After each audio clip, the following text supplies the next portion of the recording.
O Império Bizantino, primeira parte. Constantinopla. Mas o que tornou essa cidade tão especial? Olha, Pipo, na verdade, o mundo mudou muito por volta do século IV depois de Cristo. Não era mais suficiente conquistar, saquear e dominar territórios para manter o poder e a riqueza. Agora havia uma outra maneira de acumular riquezas. Fazendo comércio com o Extremo Oriente. As pessoas de um lado do mundo estavam dispostas a pagar muito dinheiro pelas coisas produzidas do outro lado do mundo. O povo de Constantinopla atuou como intermediário no comércio de mercadorias, ajudando todos os lados. Eles trabalhavam muito no comércio e prosperaram financeiramente. As distâncias de um lado ao outro do mundo eram imensas. E viajar naquela época era muito perigoso. Portanto, não havia muitas rotas de comércio entre o Oriente e o Ocidente. Isso significava que todas as rotas de comércio passavam por Constantinopla. Foi assim que essa cidade tornou-se um funil gigante, que recolhia todos os bens do leste para serem distribuídos para o oeste.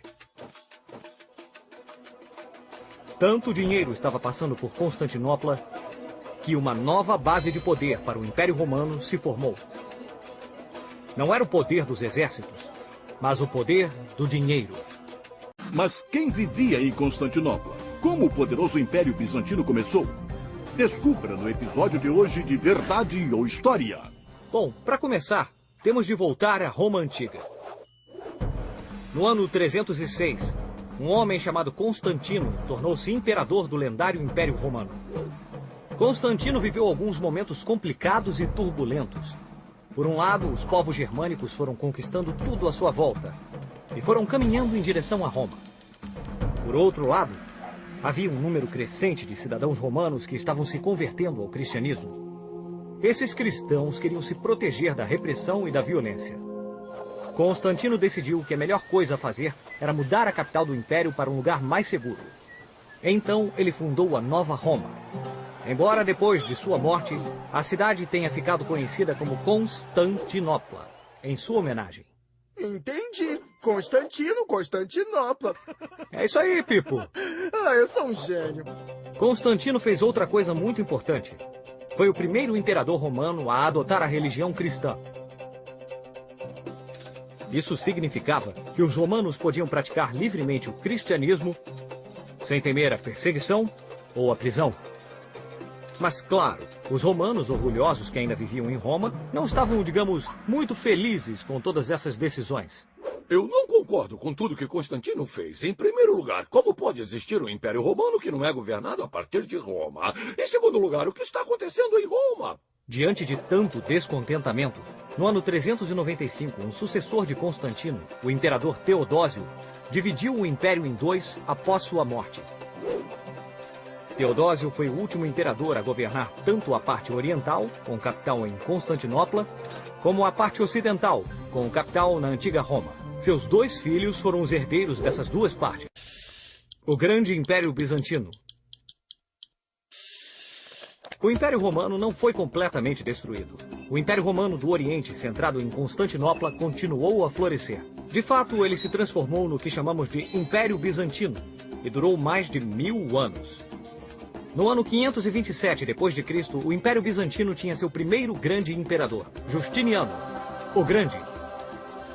Justiniano teve muito trabalho, e seu reinado durou 38 anos. Isso é muito tempo! As duas igrejas. O imperador Justiniano queria o melhor para a igreja de Constantinopla. Ele decidiu construir uma obra-prima, a Igreja de Santa Sofia. Um edifício que foi um milagre da arquitetura. Sua cúpula media aproximadamente 31 metros de diâmetro e 55 metros de altura.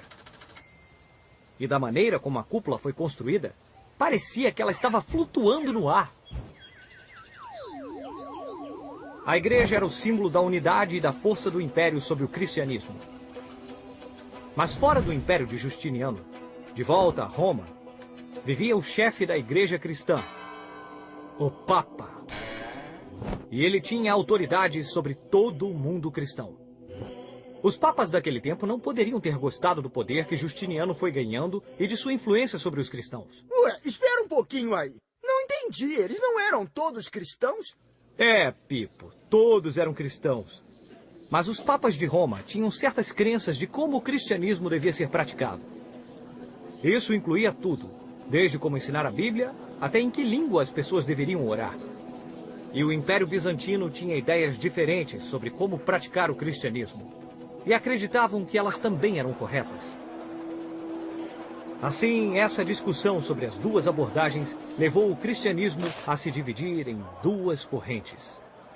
No oeste, o que seria a Igreja Católica Romana, ligada a Roma, e no leste, o que se tornaria a Igreja Ortodoxa de Constantinopla.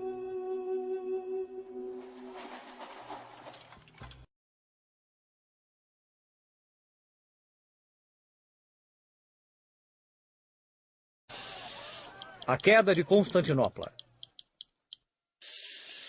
Os turcos finalmente chegaram à frente dos portões de Constantinopla em abril de 1453. O sultão turco Maomé II montou sua tenda na frente dos portões e declarou que ele não sairia de lá até que entrasse na cidade. Atrás dele havia um exército enorme, cujos números eram maiores do que a população de toda a cidade.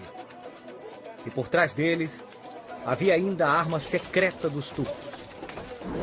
De fato, nas viagens à China, os turcos haviam descoberto uma invenção poderosa: a pólvora. Alguns contos diziam que Maomé havia trazido com ele um canhão tão grande que teve de ser puxado por 300 bois. Esse canhão era o maior que o mundo já tinha visto. Ele disparava bolas que pesavam mais de meia tonelada, lançando-as ao longo de 1 quilômetro de distância para destruir os muros de Constantinopla. Após 2 meses de luta e constante bombardeio contra seus muros, Constantinopla caiu. Os turcos invadiram a cidade semidestruída. Maomé II assumiu o controle de Constantinopla e transformou-a em capital do Império Turco-Otomano. E ele mudou o nome da cidade para Istambul, que ainda hoje pode ser visitada na Turquia.